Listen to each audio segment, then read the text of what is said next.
उनका कहना था कि हमें 2 दिन का समय दीजिए, हम आपकी बात मंत्री जी तक पहुंचाएंगे। हम लोग 20 दिन से यहाँ पे हैं। हम लोगों ने ठान लिया है, चाहे आंधी आए चाहे तूफान आए, आज हम नहीं हटेंगे क्योंकि आश्वासन में पेट नहीं भरता है। तो इस वक्त मैं मौजूद हूँ दुर्ग में, और दुर्ग यहाँ पर मंत्री जी का जो है वो निवास है, सेवा सदन, और उसके कुछ ही दूर बाद ये जो है अतिथि शिक्षकों का आज जो है हड़ताल आज यहाँ पर पहुँच चुका है। और दूसरी ओर ये जो पुलिस है, ये पुलिसकर्मी यहाँ पर लगे हुए सुरक्षा में तैनात है।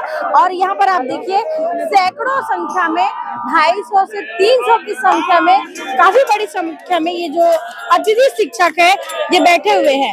आज इन्हें लगभग 20 दिन हो गया है और पिछले 20 दिनों से इनका ये हड़ताल जारी है। रायपुर की तरफ इन्होंने कूच किया था, कटोरा लिया हाथ में और लगातार अपना प्रदर्शन ये लोग कर रहे थे जैसा कर सकते थे। अब फाइनली 20 दिन बीत चुके हैं और 20 दिन के बाद ये सभी जो है आ गए हैं शिक्षा मंत्री निवास के बाहर। बात कर लेते हैं जी, 20 दिन हो गए आज आप लोगों को। जी, आज हमारे अनिश्चितकालीन हड़ताल का आज 20वां दिन है।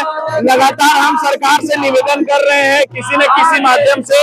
हम 5 तारीख को भी रैली किए थे, 8 तारीख से माननीय मुख्यमंत्री शिक्षा मंत्री महोदय को हमने खून से पत्र भी लिखा था, 13 तारीख को भी रैली किया था, 17 तारीख को विधानसभा घेराव किया था।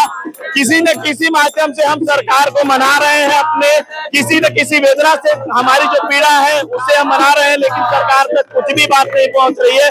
सरकार कुछ भी करने के मूड में नहीं है।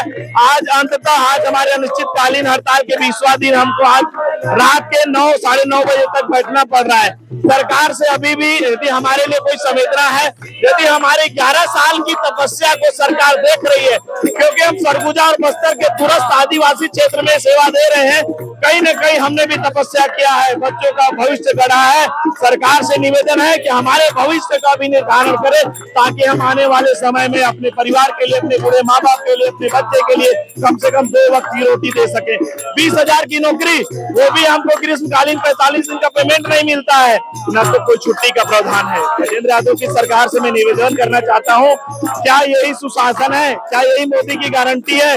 मोदी की गारंटी में हमारे लिए नियमितीकरण भी दिया गया था, परंतु अभी तक भैया, एक आप लोगों की टीम अंदर गई थी, क्या आश्वासन मिला, क्या सूचना मिली? देखिए मैडम, जो हमारी टीम अंदर गई थी उनमें बस यही बात हुआ है कि किसी तरह से इनकी हड़ताल खत्म कर दें। वो हमको झूठा आश्वासन फिर देने चाह रहे थे कि 11 साल से जो हमको सरकार ठग रही थी। अब बताइए, जो शिक्षा विभाग का डीओ और शिक्षा विभाग का जेडी सामने करके हमारी हड़ताल तोड़वाना चाहते हैं, क्या उनका पीए, क्या खुद मंत्री जी के द्वारा किसी प्रकार का डेलीगेशन नहीं किया जा सकता? केवल हमारे हड़ताल को गुमराह करके तोड़ने की बात है। उनका कहना था कि हमें 2 दिन का समय दीजिए, हम आपकी बात मंत्री जी तक पहुंचाएंगे। हम लोग 20 दिन से यहाँ पे हैं, आप लोगों के माध्यम से माननीय मुख्यमंत्री तक हमारी बात पहुंच गई है। तो शिक्षा मंत्री के लिए 2 दिन चाहिए। इनका पहला डेलीगेशन जो 5 तारीख को हमसे मिला था, उनका कहना था कि जो विधानसभा सत्र के बाद हम आप लोगों को मिलवा देंगे 17 तारीख के बाद। लेकिन 17 तारीख के बाद आज 20 तारीख हो गया, डेलीगेशन नहीं मिलवाया और आज वो डेलीगेशन गायब है।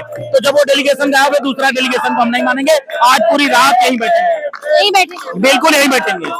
आप ये देखिए, यहाँ पर ये लोग एक बैनर लेके बैठे हुए हैं जो इनके साथी है, और इनका कहना है कि ये जो लोग हैं दूरस्थ इलाकों में पदस्थ थे और अपना जो है गुरुजी होने का धर्म निभा रहे थे, और इनके साथी काम करते करते जो है अब इस दुनिया में नहीं रहे। ये लोग सभी यहाँ पर बैठे हैं। क्यों बैठे हैं आज आप लोग यहाँ? आज हम लोग अपने साथियों जो स्कूल जाते समय एक्सीडेंट या अटैक में कई प्रकार के हादसे से इन लोग का मृत्यु हो गया है, इसका श्रद्धांजलि यात्रा निकाले हैं। ये दिखाने के लिए निकाले हैं सरकार को, और हाथ धो के विनती कर रहे हैं कि हमारे और परीक्षा ना ले। हम लोग ना लड़ते लड़ते फंस चुके हैं, 11 वर्ष हो गए हैं। बस्तर सरगुजा जैसे संभाग में हमने शिक्षा का जोर चलाते चलाते, और हमारी जो मुख्य मांग है नियमितीकरण का, वो आज तक से पूरा नहीं हुई है। हर बार सरकार यही बोलती है कि आप लोग के लिए चर्चा हो रही है, विचार किया जा रहा है। तो आज हम लोगों ने ठान लिया है, चाहे आंधी आए चाहे तूफान आए, आज हम नहीं हटेंगे क्योंकि आश्वासन में पेट नहीं भरता है। तो हम आश्वासन नहीं चाहिए, हमें लिखित में आदेश चाहिए। इसलिए हम लोग रात्रि में यहाँ रुके हुए हैं ताकि हमारे लिए कुछ आदेश निकले और हम यहाँ से चले जाएं। जी, महिला होके भी आज मुख्यमंत्री जी ने हमको मजबूर किया है यहाँ रात भर बैठने के लिए। एक शिक्षक का स्थान स्कूल में होता है, ना कि रोड पे होता है, पर हम 20 दिन से रोड पे बैठे हुए हैं अपनी मांगों को लेकर, और जब तक कि हमारी मांग पूरी नहीं हो जाती तब तक हम रोड में बैठेंगे। मुख्यमंत्री जी ने भी कहा है कि विचार किया जाए। विचार से कुछ नहीं होगा मैडम, 11 साल विचार कर लिया, अब हम लोगों को विचार नहीं, अब हम लोग का आश्वासन नहीं, अब हम लोगों को आदेश चाहिए। आदेश के बिना हम यहाँ से नहीं हटेंगे। आज आप लोगों ने अर्थी भी उठाने की कोशिश की थी सांकेतिक रूप से, किसकी अर्थी उठा रहे थे? ये जो हमारे साथी रही सब है, जे मन बस्तर सरगुजा इस नक्सल प्रभावित क्षेत्र और हाथी प्रभावित क्षेत्र में सेवा देते अपन जान लगवाई से वो मन के एक अर्थी स्वरूप श्रद्धांजलि अर्पित करे के नाम से आज के योजना रही सब है। तो आप लोगों को रोका गया क्या अर्थी उठाने से? हाँ, अर्थी उठाने के लिए रोक दिया गया है और उसके नाम से हम लोग शिक्षा मंत्री के ऊपर निवास के घेराव करे पर निकले हवन, और अभी तक शिक्षा मंत्री के संतुष्ट जवाब हमारे प्रति नहीं आए हुए, जेकर नाम से हम रात भर यहाँ पर डटे रही। वो मुख्यमंत्री जी से जो जवाब आया आप लोग संतुष्ट नहीं है? मुख्यमंत्री जी है हमेशा बोलते हैं कि वहाँ विचार करे जाही करके, विचार करे जाही तो विचार कब करी?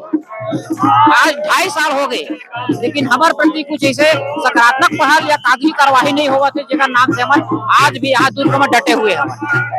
जी भैया, पिछले दिनों आप लोग जो है शांतिपूर्ण तरीके से पंडाल लगा के बैठे हुए थे, आज सेवा सदन के बाहर आ गए। सरकार और मुख्यमंत्री और शिक्षा मंत्री हमारी मांग 20 दिन से नहीं सुने, तो आज मजबूरन हमको रोड में बैठना पड़ा, क्योंकि हम 20 दिन अपने स्कूल से दूर हैं और 11 साल हमारी हो गई नौकरी को, केवल 20,000 सरकार दे रही है, सरकार हमारी मांग नहीं सुन रही, इसलिए हमको मजबूरन रोड में बैठना पड़ा है। आज 20 दिनों से आप लोग हड़ताल पर है, नौकरी चले गई तो?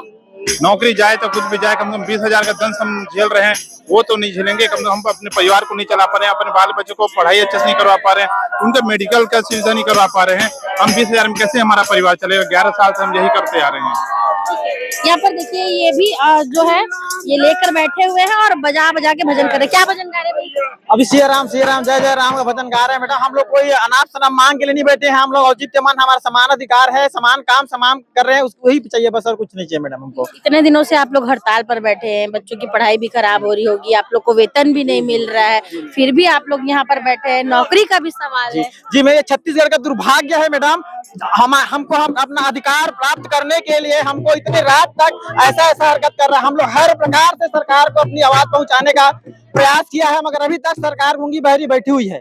कोई जायज मांग, अनाप शनाप मांग नहीं मांग रहे मैडम, हम लोग जायज मांग ही रख रहे हैं, समान काम समान वेतन दे दीजिए, बस और कुछ नहीं चाहिए हमको। मुख्यमंत्री जी का एक संदेश आया है कि विचार किया जाए। विचार करेंगे मैडम, वो विचार कब से कर रहे हैं मैडम? बहुत साल हो, 11 साल हो गए मैडम, विचार ही कर रहे हैं बस, इसलिए हमको विवश हो गए, यहाँ पे अभी तक से बैठना पड़ रहा है, भूख प्यासा पूरा। हम यही निवेदन कर रहे हैं कि हमको समान काम समान वेतन दीजिए, मुख्य मांग हमारा सिविलियन है, और जब तक सिविलियन नहीं कर सकते हैं तो हमको समान काम के लिए समान वेतन दीजिए रेगुलर वालों की तरह। अब जब तक हमारा मांग पूरा नहीं होता तब तक हम यहीं बैठे रहेंगे मैडम। तो आपने देखा अतिथि शिक्षक विद्यामितान शिक्षक है ये, और लगभग 20 दिन हो गए इन्हें दुर्ग में प्रदर्शन करते हुए। इस बीच इन्होंने रायपुर की तरफ भी रुख किया, विधानसभा घेराव किया, और हर एक दिन ये जो है प्रदर्शन में लगे हुए थे। लेकिन आज ही मुख्यमंत्री जी का बयान आया कि सरकार इन पर विचार कर रही है, लेकिन अब ये जो है सेवा सदन के बाहर बैठ गए हैं, शिक्षा मंत्री निवास के बाहर, और इनका कहना है कि जब तक कोई ठोस जो है जवाब नहीं आ जाता तब तक ये लोग जो है यहीं बैठकर इसी तरीके से प्रदर्शन करते रहेंगे। तो देखना ये होगा कि सरकार की तरफ से कब तक और क्या इनके हक में फैसला आता है। अपडेट के लिए बने रहिए हमारे साथ। दैनिक चिंतक के लिए मैं भारती। धन्यवाद। आप देख रहे हैं दैनिक चिंतक। आगे की अपडेट के लिए बने रहे हमारे साथ। हमारे चैनल को लाइक, सब्सक्राइब और शेयर करना ना भूलें।